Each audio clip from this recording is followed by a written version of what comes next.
Good morning, everybody. Good morning.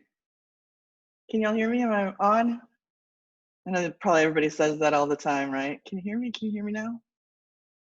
How was your first week? You guys are the experts now. Everybody else had to start yesterday. Everybody doing okay? Thumbs up, thumbs sideways, thumbs down. Ask me again in 10 minutes, right? Yeah, I know. Well, I'm going to go ahead and get started. You're going to want your Blackboard up on the screen. I have some things that we're going to go through today. And if you have, let me share my screen and I'll put my Blackboard up there too so that we're all looking at the same thing. There we go. So on the weekly modules, you'll see that I've added week 2. So you can click on that. This week, we're going to work on plot. So you should have read the information in the book on plot and a couple of really short stories for today. We're going to go into those. The objectives for this week are to work on our analytical reading skills for plot, and also to investigate literary periods and movements. It's one of the requirements of this class that you work on those literary periods and movements so that you know kind of like when different movements happened in history and that kind of thing. So if you scroll down to the learning activities and assignments, you'll see I set it up just like last week. At the top up here under Tuesday is what we're going to go through today. And then the other days are spread out so that you have different things that are due on different days. And I put the little dates on here just like last time. I'm hoping that that was helpful. Do y'all have any feedback on that? Is there a better way? Are you happy with that, or any feedback? I liked it. They helped a lot. Okay, I was thinking it'd be easy for you to put it in your planner or whatever, if the Yeah, dates are right there. everything in my planner. Yeah, it was good. Okay, good. Thank you. All right. So I did put a link here. If there's a day where you don't want to be on camera, that's fine with me. I know that that's not the most fun thing, is to wake up at 8 o'clock in the morning and be on camera, and I want to respect that. But do put a picture, do set it up so that when your camera isn't showing, that there's a picture of you. You can pick the picture of you, but I want to be able to start recognizing you, and a big G in the middle of the screen doesn't help me recognize you when I finally see you in person. So I put a little link right here to how to do that. So if you want to, you can stay live, but if you take your screen off of you, I'd like for there to at least be a picture of you so that I can start seeing who's who. And there's a little tutorial on that. You have to do it when you're out of the meeting, but you know, for next time, so that everybody, you know, can see who's who and who's talking and all that in one way or another. There is a formative question for today. If you want to migrate over to formative, you will see that there is a topic for today. I'm going to give you a couple minutes to get started on that. It looks like this.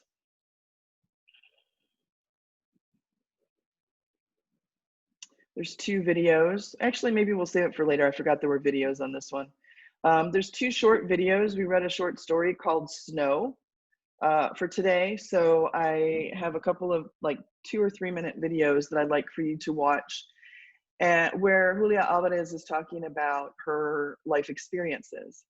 So the question for today is about, how do you think that her lived experiences that she talks about in the videos help us understand the character that she created in the story? It's a short story. We don't get a whole lot of character development, but the character of Yolanda has some realizations in that story. So I'm just wondering if you can see some sort of connection between Alvarez's lived experiences and the character of Yolanda. So that one, get that one done sometime today. You can put that on your to-do list. Also, I want to touch base on the assignments that you should have already completed in the last week. So you should have turned in your summer assignment on Google. I know I have to be a little specific about where you're turning things in, and I'm sorry that it's a little haphazard, but the people at STC do not want certain assignments turned in on Blackboard, so I have to, have you turn it in somewhere. But I'm trying to be really clear about where to turn those things in. You should have also completed the academic integrity quiz on Blackboard. That's the one with, there's like 10 questions or so about, just academic integrity from the STC handbook. That's a requirement. You have to do that for this course. So if you did not get to that, you need to touch base with me about how you can make that up, because that's a requirement for STC to make sure that we're documenting that you understand about academic integrity. Also, you should have turned in your slide. I was really excited to see all the different slides that people came up with, their creativity. And I like that you linked in the multimedia with your talents and your likes and all that sort of thing. We got to find out about, who plays piano and who has, different musical tastes. And I think that was really cool. So we're going to look at that briefly in a few minutes just to share. And you should have commented on 5 slides of your classmates. I just wanted you to get in there and kind of look through, your classmates. I think some people realize that they learned something new about somebody that they thought that they knew. So it's kind of cool that you get to go in and say, oh, wow, I didn't know you wanted to be a veterinarian, or, hey, it's pretty interesting that we like the same kind of music. So, by commenting, it gets you into those different slides and you can kind of get to know your classmates a little bit better, and I can get to know you too. Also, you should have turned in the formatives for last week. Tuesday and Thursday were B days, so you should have gone into formative on those 2 days and completed them. I cannot open those back up again for you to do them. It's a requirement for me to mark you absent if you do not do the formative between 8 o'clock and 11:55. Whether I agree with that policy or not doesn't matter. I have to be able to say you were engaged in your learning activities on this day, just like if you had come to school. So even if we're not on a synchronous day, you do need to do the formatives. I'm commenting on them. I'm giving you some feedback and sending them back to you.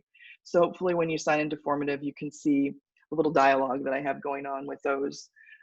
But you have to do the same thing this week. Today there's a formative, I just went over it, and then there's one on Thursday. Now we don't meet on Thursday, so that's why I put down here on Thursday a reminder to do the formative. So if you have a planner, I recommend Google Calendar, because you can import all of your Zoom meetings and you can import all of your Google Classroom assignments. But you have to use your whatever way works for you. But if you forgot a formative last week, then you need to do something to make sure that you're going to remember them. So those are the things that should already be in and are in the process of being graded. So if you missed any of these things, I do recommend that you contact me. I'm going to be available today 2:45 until 4, like every day. You can email me. You have my Google Voice number. So if you're missing something, you need to contact me about what needs to happen. All right, any questions on the stuff? All this stuff's pretty much from last week. You can unmute or you can put something in the chat if you like, if there's any questions on that stuff. Thumbs up, okay.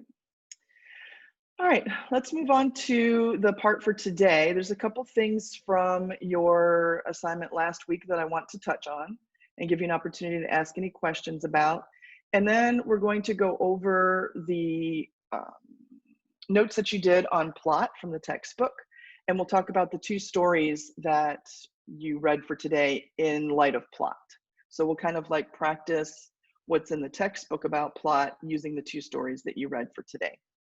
So I want to start by seeing if there are any questions about the syllabus. Between last class meeting and today, you should have had an opportunity to read through the syllabus and watch the video that I created that is a walkthrough of the syllabus. So I just wanted to give you an opportunity today to ask any questions if you want me to go into any detail about anything that you read on the syllabus. So you can either unmute yourself or you can put something in the chat if you want me to answer a question.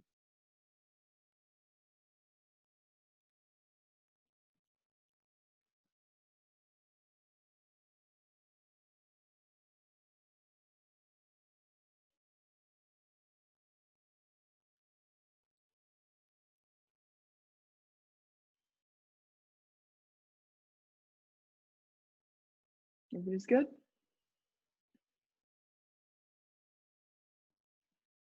All right, if something comes up and you do have a question, please just reach out and I'll go over it. Refer to the syllabus, I think, for the first couple of things. There's some protocols and, things like how to turn in your paper and all that stuff is here. So you might have to reference the syllabus another time when you're getting ready to turn something in or something like that. If you wanted to, kind of put some things on your calendar, I did put the basic assignments for the next, the whole term here. So, you could get organized that way or look ahead, but that's not a requirement. I'll always post the material here in Blackboard. Another thing that I had you read was interrogating text. Sometimes students wonder, well, when the teacher says read this and take notes, what do they mean? So this handout is probably the best that I've seen for how to do the reading assignment. Sometimes instructors say, read this, and students go, okay, and their eyes pass over it, and they're like, I read it, and the instructor's like, well, I meant read it, understand it, learn it. So when we say read it, we mean make sure that that information is in your mind, right? So I think that this handout is a really good way of helping you to understand that process. And so sometimes I have students who are like, I read everything that she said, but I still failed the quiz. And it's because we didn't do the deeper level reading and look for the things that we saw in our summer reading book and things like that. So sometimes reading assignments can be deceptive. It's only 4 pages, but it's really difficult to read, and it might take you 2 hours to read that because it's old or it's, complicated. And, people who only take 15 minutes to read something like that aren't going to have a good understanding of it when they come to class next time. So I like this handout because it walks you through some stages and gives you some little tips and ideas to think about when you're annotating. And really, it's really specific about how you can go ahead and use your text to learn from it. So that's why I wanted you to read that, what to look for. Some of the things that are in this handout are kind of like overlapping with the summer reading book. But I just wanted you to have a handy guideline maybe, and also you have your pages from your summer assignment too, to help you with that process. So just a reminder that when we read assignments, we have more reading assignments for next week down here at the bottom. That's what we're talking about. We're talking about active, engaged reading where we're thinking and learning about it for depth. Every time I tell you to read something, that's what we're doing. So sometimes it can just sound like read it, and passing eyes is not the same thing. So I want you to be successful, and I want to make sure it's clear what I mean when I'm saying you should read. Now the fun stuff, right? So on our presentation, I don't know if you guys can open it. You should have put in your slide, and you should have put in also some comments. So if you haven't had a chance to go in and I think that everybody put them at the end. So if you haven't had a chance, I want to give you a couple minutes to kind of go in and look and see the comments that somebody left for you on your slide. You can see them. Oh, what's happening? Okay. You can see them. Nobody put any comments on my slide, I don't think. Oh, well. Not as interesting as you guys are. But you can go to the slide, and then you'll see over here on the side is, like some comments that people made. So that's kind of cool. You can kind of connect with each other a little bit that way. So take a few minutes and kind of take a little tour through the slides and look and see what different people did. I was really excited to see the variety and the creativity that people had in their styles. So go through and look at your slide and see your comments. And I'll give you a few minutes. Ms. Ramos, Uh-huh. Ashley's in the waiting room. Oh, she's not showing up here. Let me see. She's not on my list. Tell her to go out and come back in again. Okay. Thanks.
Okay, hopefully you've had a chance to look through at everybody's slides. I think it's really nice to see that everybody really developed their slide and gave it some thought about who they are and where they're going. And it's kind of nice to look through and see what other people did and um, the different responses. You can scroll a little bit there and see more comments. But you have access to it, so you can go back to your slide and see comments and that sort of thing. I just wanted to give a little bit of time over to that because I know that you really spent some time developing those slides and kind of playing around with the tools. Playing around with the tools for that slide is important. Sometimes we'll have assignments where I'm going to ask you to make something visual. So, you know, whatever method you use to do that. I like Canva, but everybody's got a different way of doing that. Sometimes we'll do an infographic, or I'll ask you to represent your learning in a different sort of way. Not everything in class is a paper. So anyway, it was fun to see those. All right, I want to spend the last part of class here on plot, which you should have read for today. If you don't have a textbook, you should get one. I'm going to probably, starting next week, stop putting PDFs on here.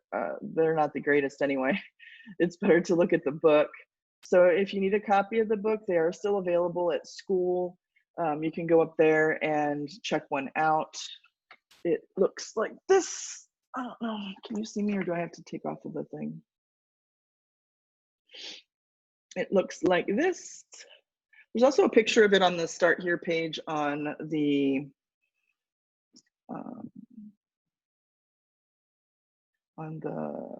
Blackboard. I want to take a few minutes and go through the reading assignment. You should have taken notes on this section. I think a lot of the terms that we're going to study with short fiction are not new to you.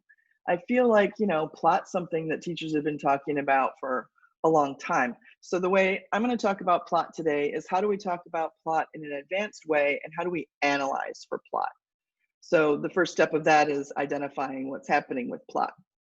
But anything that's in bold here is something that's going to come back to us. Either I'll keep referring to that term or it'll show up on a quiz or a test or something like that. So I'm just going to go through the main. You maybe go through your notes and make sure that your notes on these terms jive with what I'm talking about. So I'm going to use the stories that we read a little bit as examples today for going through plot. But the text talks about how plot is not just what happens, but how it's revealed, the way that the author chose to order things and structure things in order to manipulate the reader into a certain reaction to the story. So they talk about conflict being central to plot. Of course it is, because who wants to watch a story or read a story that doesn't do anything, right? Conflict is the exciting part of a text. I mean, think about it. If you wanted to watch a TV show or go to a movie that didn't have a conflict, it'd just be people living, right? So that's not super interesting. So conflict is central to plot, and identifying the conflict is important to that process. So you have to be able to examine the protagonist. By the way, in your notes, why don't you add the idea about protagonist? Sometimes people come to class with an idea about protagonist being the good guy and antagonist being the bad guy. And I want you to kind of step away from that, because in the literature that we read, things are a little more complicated than that. In life, we know that there are good people and bad people, but then there's a whole bunch of people in the gray area. And so we don't really think at this level about protagonists being good and antagonists being bad. I think that in children's stories, that's true. You know, like the big bad wolf is the antagonist to the little pigs and all that stuff. But in more advanced literature, we look at our characters as three-dimensional. So the protagonist may have good qualities, but they also might have bad qualities. A better way to think about the protagonist is to think, okay, the protagonist is the character that drives the action. So this is the character who is reacting, interacting, trying to make something happen. They have a goal, they have a dream, they have something that they're trying to accomplish or something that they have to react to. That character is your protagonist. And you have to identify them with plot because that's the story arc. That's the person that you're following for the whole plot cycle. An antagonist is bad in the sense that they're getting in the way of the protagonist. You can have an evil protagonist. What if you had a protagonist who was a murderer, right? Driving the action. Well, then an antagonist might actually be a good person who's trying to stop them, right? So we just kind of like take that out of our vocabulary and say, okay, an antagonist is someone or something, I hope you put that in your notes, that gets in the way of the protagonist, because it doesn't have to be another person. An antagonist can be a situation or an emotion. Do you ever feel like an emotion gets in your way as a person? Like every day, right? Fear, anxiety, love, those things can get in your way as a person sometimes. Or it could be something that's weather related, right? A snowstorm could be an antagonist. So all of these things can count as antagonists. So it's better to think of the protagonist as the person that the character that drives the action. I don't want to say person because sometimes it could be an animal or an entity. An antagonist is any person, thing that gets in the way of the protagonist. And they talk about that, how antagonists can be situations like poverty. The next section is on stages of plot, and I'm going to go into this in a more visual way in a minute, or maybe I'll switch to the document camera right now and do that. But they go through the process, and I'm sure that you've studied this before as well: exposition, rising action, climax, falling action, resolution. And I want to teach you that, so I'm going to switch over to, I'm going to do something fancy right now. Y'all ready? I'm going to do something fancy. Hopefully it works. Ooh. Oh, the teachers are learning. Okay. I got a document camera going. So I want to make sure that you have notes for this section of the reading on what we call Freytag's pyramid. They don't explain this in the book, but I want you to know this concept. I know that you already know the concept. So here's how you spell Freytag.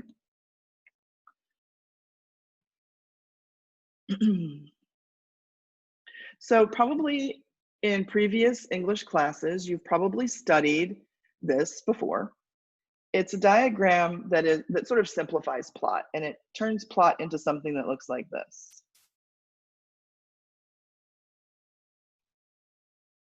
Like a mountain, right?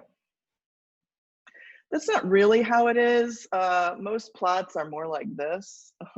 There's a long exposition, a long rising action, and then usually the climax is toward the end. This diagram makes you think that the climax is going to be in the middle of the story, right?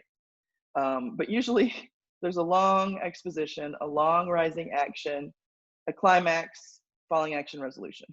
It's pretty much how it really goes. But this is the diagram that they've been showing us for years. I just want to go through that with you and make sure that we can talk about, maybe we'll talk about Snow, that story, as examples of the parts. I want you to be able to identify in any story what is the rising action, what happens in the exposition. So let's label them. I'm sure you've done this before, now that we're on that section of the text. The exposition is the first part of the story, and that's when we get the characters, the setting, like the basics, right? The basics of the story are presented. In Snow, we find out that the story takes place in New York City, right? I'm going to put Snow over here. We'll use that as an example. The story takes place in New York City, and it takes place not in the present time, right? How do we know that in the story? They talk about the war. Yeah, but which war? The Nazi, that's what they're saying, right? The communists. Yes, yeah. Mm-hmm. Yeah, so it's taking place in the 1960s. They talk about President Kennedy, and what they're talking about is the Cuban Missile Crisis and the idea that there could be a war that comes from the communist country that was Cuba at the time. So the protagonist is Yolanda. She's a little girl, and she has immigrated to the United States and to New York City. It's not her native place. So she's in a new place, and all this stuff comes out in the exposition. So she's kind of like new to New York City. That is important later on in the text because she sees snow for the first time and kind of freaks out about it. So in the exposition is where we get the setup, the time, the place, all of that stuff. We know that it's a first-person narrator. All that stuff is sort of presented at the beginning. Then the next stage, as you know, is the rising action. The rising action is where we really start dealing with the conflict. Now keep in mind that the conflict could be internal or external. Can we have more than one conflict in a piece of literature? For sure, right? Matter of fact, you could have an external conflict that causes an internal conflict, right? Something happens outside of the protagonist that makes them, you know, ponder their decisions or their place in society. Likewise, there could be internal conflicts that cause external conflicts, right? Because I'm depressed in my mind, I have interpersonal problems with my family, for example. So keep in mind that there could be multiple, and they could be interlaced like that. The conflicts could interact with one another. I might ask you sometime with the short story that you read, can you identify the complex conflict that's going on in this story? And that's kind of the thing that you would look at. What's going on with the protagonist? What are the things that are acting upon the protagonist? And what are the things that the protagonist is dealing with internally? So in Snow, our conflict is twofold. One of them is that she's, I'm going to put Yolanda. She's dealing with a new environment, and she doesn't quite understand it. She's learning, right? She's a little girl. So she's learning about her new environment. She needs a little extra help. There's a part in the story where she talks about how she goes to a Catholic school, and so her teachers are nuns. Can you imagine? I went to Catholic school, and my teachers were nuns and priests, and I'll tell you about that sometime. Anyway, she needs extra help, so the nun that's her teacher puts her in a strategic spot right by her so that she can help her. And so that's sort of like an internal thing for Yolanda. But there's also that external problem of impending war. The kids have to do bomb drills. They get explained to them, oh, this is what, you know, radiation is and fallout from a bomb and all of that stuff. They have to deal with all of that. So this part is kind of like internal, and this part is kind of external. That's a lot for a little girl to try to deal with, don't you think?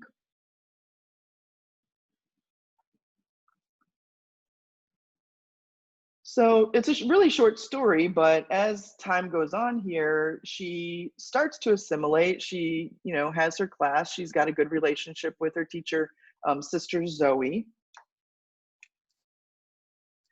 And then we get to the climax. Now, the text talks about, I'm pretty sure in the text, they talk about another element in the pyramid, and it's right about here called the crisis. Yes, the text talks about that, right? Oh, let me go back to it and see. Oh, I have to switch back my view. Well, we will talk about it. So the crisis is maybe a new thing for you on this pyramid. The crisis is the event that causes the climax. And that doesn't always, it's not always present. but sometimes the climax happens as a result of some event. In this case, the event is the snow starts falling, I guess you could say, is the crisis. And it leads to the climax, which is not the most emotional place in the story, although it often is, but that's not how you determine climax. You determine climax because that will be the resolution. Well, I don't want to say resolution because then it looks like the end of the story. I want to say the conflict are handled in some way, right? So either these conflicts that we notice in the rising action are resolved in one way or another, or they're handled in some way. You know, Yolanda can't resolve the Cuban Missile Crisis. I don't think she's on Kennedy's cabinet, but you can tell that she deals with it because she immediately thinks that the snow is fallout from the war, right, that's happening. So sometimes there's a crisis that acts on the climax. So that's a good thing to think about in a story that you have. Is there a crisis? And how does it act on creating the climax to occur? All right, so in Snow, the climax is when Yolanda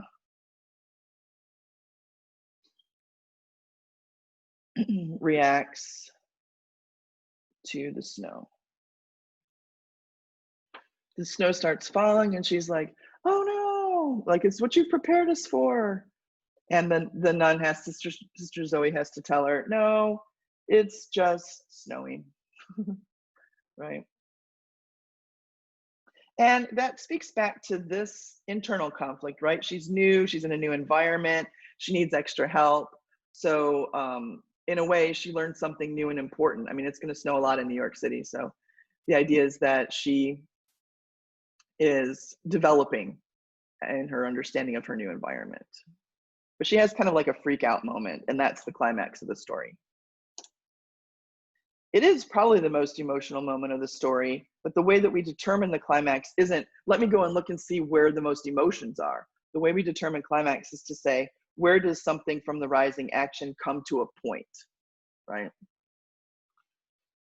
All right, stop me if I'm going too fast or too slow, you never know. Falling action then.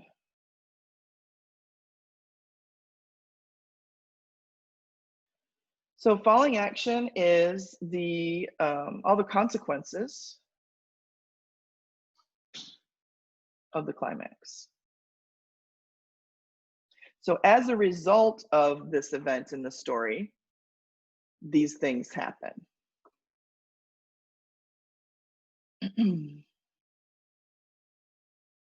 So if I think about this climax and this crisis of this snowfall that Yolanda experiences, then the falling action is because Yolanda freaks out about that, Sister Zoe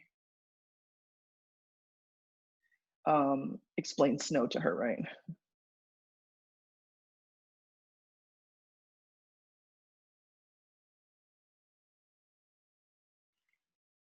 Hard to explain snow to somebody who hasn't experienced it, right? Lately, we've had a few snowfalls last couple of years, right?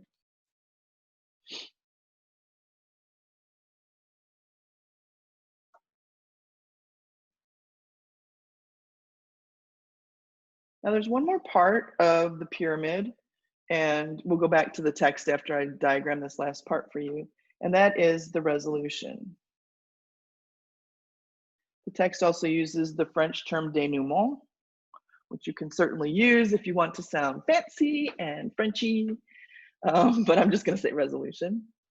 So the resolution is sort of like the final moment, the final image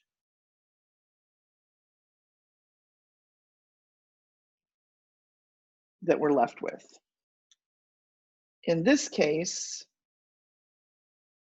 we're left with sort of a beautiful moment. The nun tells Yolanda that, you know, snowflakes, she focuses on snowflakes. They're beautiful and individual like people. Oh, there's a different idea about snowflakes nowadays, right? Politically.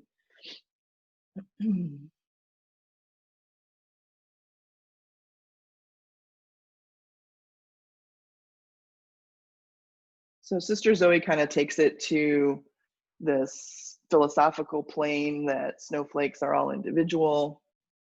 This contrasts with her conflicts that she had earlier, right? There's this idea that there's a vulnerability present in the snow because, as we know, snow melts, in her reaction to the snow because Yolanda was confused about it and scared by it at first because of all the practicing that they had been doing and the talking about the crisis. So it brings together these two elements of her conflict. Can you all see that? Her new environment, she doesn't know what snow is, so she doesn't recognize it, and also her fear about the impending war. So in the resolution, we could literally say, you know, the nun says that snowflakes are individual, but if we're really thinking about it, we can get it to the point where the story is about vulnerability. It's about a lot of things. That's just one conclusion I could draw. So in the resolution, I want to say, okay, in this final moment, what is presented that gives me some sort of philosophical idea or some theme, some lesson that we can learn? And in this case, it takes us right back to her personal conflicts that she's dealing with, and it kind of puts them together. We have sort of a person versus nature element here. We have person versus person conflict over here, right? Self and person versus person. I guess if war is person versus person, or person versus politics. So every time you read a piece of fiction, you don't have to sit down and diagram this out, but you can see how by doing that, you get a depth of a deeper understanding of the story. So at some point, you have to start doing this in your mind when you're reading. If it helps to write it out, then you can do that, right?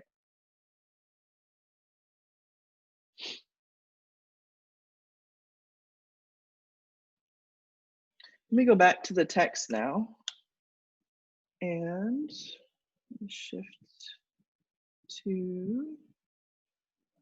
So in the stages of plot is just kind of like what I just went through. I know that the text references a lot of pieces that you might not have read, and that's okay. They're just using that to illustrate what they're talking about, and you can go to the pages in the book and read them if you want to.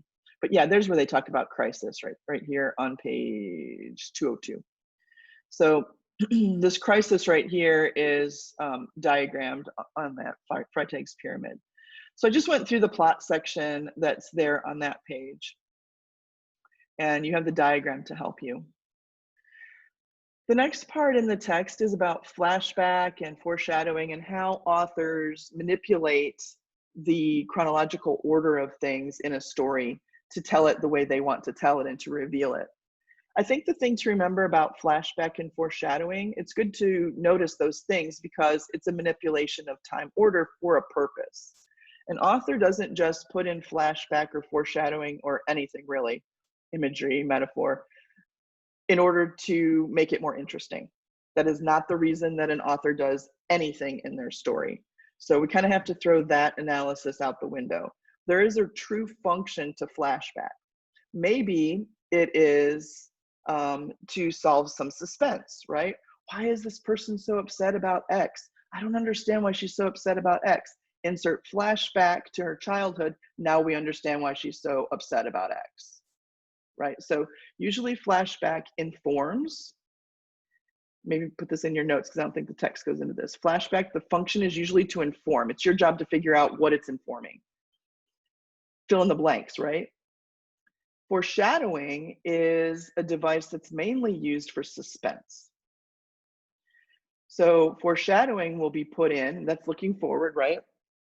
An author will use foreshadowing in order to make you start thinking about something down the line and pique your interest about something that's coming up. That happens very clearly in the other story that you read for today, Story of an Hour.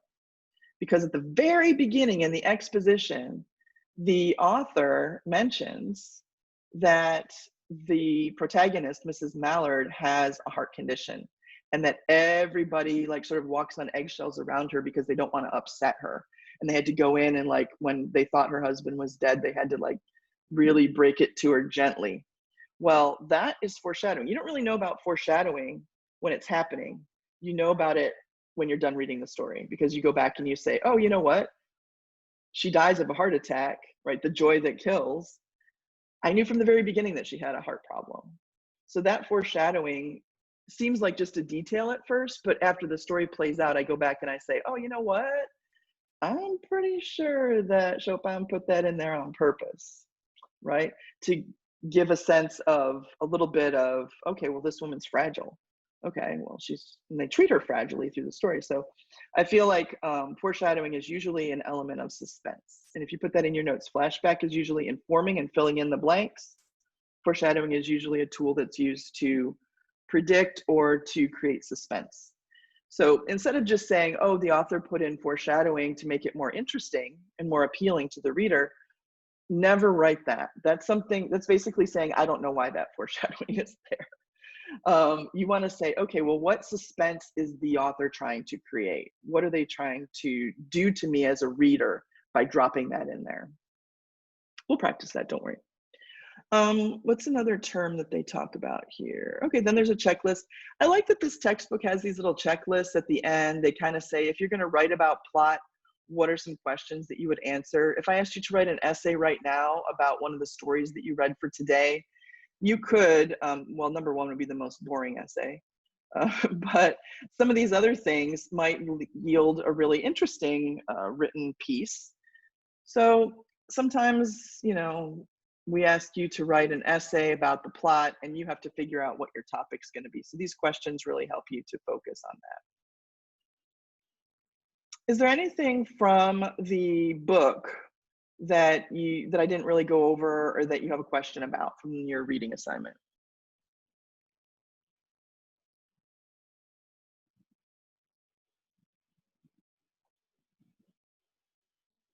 You can unmute yourself or you can put a chat.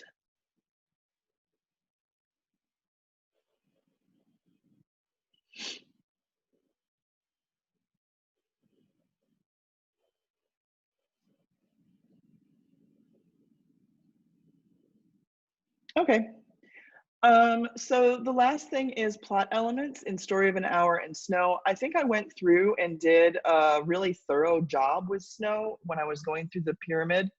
So you should have good notes on the plot elements in Snow.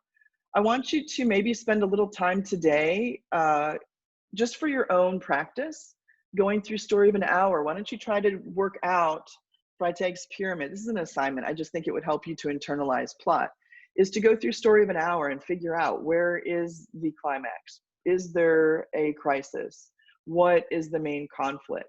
And spend a little bit of time working through that for yourself to solidify your understanding of plot. The way this gets tested down the line, just so that you know, is when we go to do a quiz or the semester exam, I will give you a new story that you have not experienced in the class. And I'll ask you to write about or analyze for all of these elements that we've been studying. So the way that I'll know if you understand plot isn't turning in a little plot diagram on Story of an Hour. It will be on the exam when I give you a new story and you can tell me whether or not there's a crisis in that story and what it is and how it affects the climax. Does that make sense? So the more practice you can give yourself as you're reading, the better. Now, next week, we're going to move into character and setting. So we're kind of adding plot, character, and setting. Then we'll move into, you know, another element. So we'll be adding all those elements so that ultimately we're looking at a whole, you know, like cornucopia of terms whenever we're reading, if that makes sense. So let's go down here to the assignments for next Tuesday, the reading assignments. I'll just go over those, and then if there are any questions, I will answer them, and then we'll be done for today. So there is an assignment that I'd like for you to work on that is this week. It's sort of like an all semester assignment. It's a timeline. One of the requirements of this class is that you understand some basic literary movements and time periods. So I put Sunday as a due date, but you're not really turning anything in because we're only doing the fiction part today, right now. When we move to our next unit, which is poetry, like in October, then you'll add the poetry movements. And when we move into drama, you'll add the drama movements. And then at the end of the term, you'll have a complete timeline. I think this is better than trying to do it all at the end. So what I want you to do this week is you can go back into the text. I put the page numbers here. And I want you to create some sort of timeline. You can do it electronically, or you can do it in a handwritten format. If you're doing it electronically, I put some sources down here that you might try to use. And you need to have the date of the period or movement, the basic qualities. So you have to do a little bit of research. The book gives all this to you. You can look online too if you want, but the book has it for you.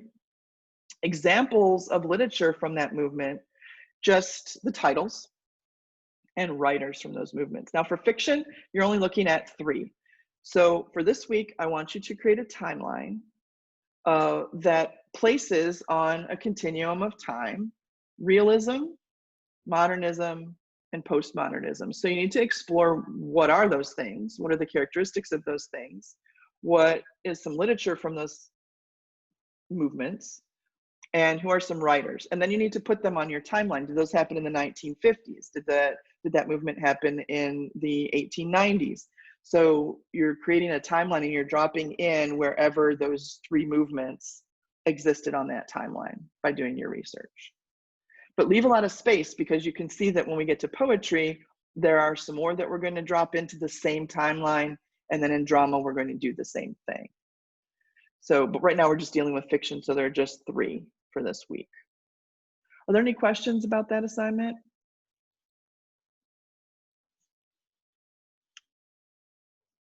No? Okay. So I put Sunday as a deadline, but you're not going to see it show up to turn in. I mean, you don't really have to do it by Sunday, but don't be mad at me if you don't do it and then I want to see it in December and you have to go back and do all of it.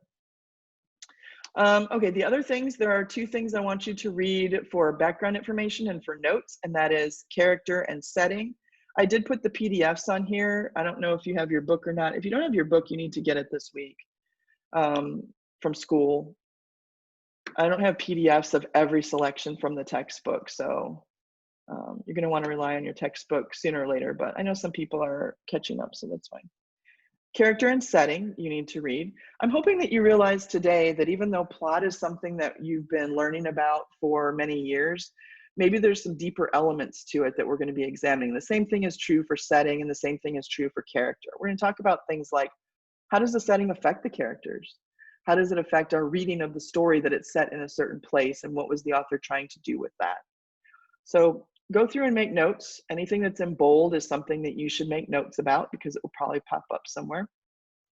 And there are 2 stories that I want for you to read. They're much longer than the ones that you read for this week. I went kind of easy on you last week.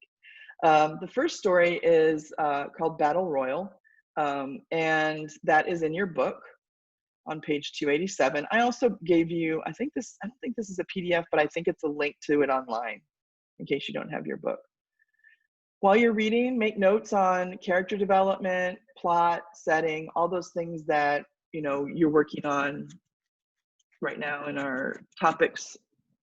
And then I also want you to read 56 to 0 by T.C. Boyle and focus on those same things. So we'll use these 2 stories next week to talk about character development and setting. Does that make sense? Are there any questions in general that I can answer for you? You can put them in the chat or you can unmute yourself and ask me before we sign off for today. I'm good. Good. Anybody else? So for like this week, it's just working on the timeline and the readings. Yep. Yes, and the 2 formatives. So you should go and do the formative for today, Formative has a really good phone interface online, so it's really easy to do it even from your phone. So you're just going to go to Formative, and there's a question for today, and then on Thursday there'll be another question, and that's how I'll take attendance. So as long as you do that, you make sure that you send it. So once you type it, it will tell me that you typed something, but if you don't hit enter, then I won't be able to see it. So you have to make sure that you hit that. But you do the formative today, and you do another one on Thursday. And then by next class time, which is next Tuesday, then make sure that you've read all of this stuff. I'm going to go through those things kind of like I did today. Go through the terms, see if there are any questions, use the stories that we read to, you know, analyze for those elements. Just prepare yourself. These two stories are longer, right? So make sure that you leave yourself enough time to have, you know, depth of thought about what you're reading. I'm thinking about doing breakout rooms next time, so I might put you in some groups of 4 or something like that to do some activities with those stories. So I don't want you to end up in a group and you can't contribute to the group, so make sure that you have read those pieces. And as usual, I'm available every day, 2:45 until 4. You have my Google Voice number. You can text me. You can email me. We can jump on a Zoom if you have a question. If you're working on your timeline and you're not sure about it, just give me a ring. We're all here waiting. We know that we're supposed to be available during that time. So all the teachers are kind of like call center workers. We've got our headphones on and we're like, somebody's going to ring in anytime now. So we already know that we're set up for that, you know, that's your time to connect with us because we don't have that face-to-face time in class. So. All right, anything else? I usually want to try to finish around 9 so that you have a little more time. Some days we might have to take the extra 15 minutes, but that way you get a half an hour before your next class. I think that's better. If I can finish in that amount of time, I'd rather do that for you. Restroom breaks and I don't know, cat naps. All right. All right. I'll see you on Tuesday unless something comes up in the meantime. Have a good day.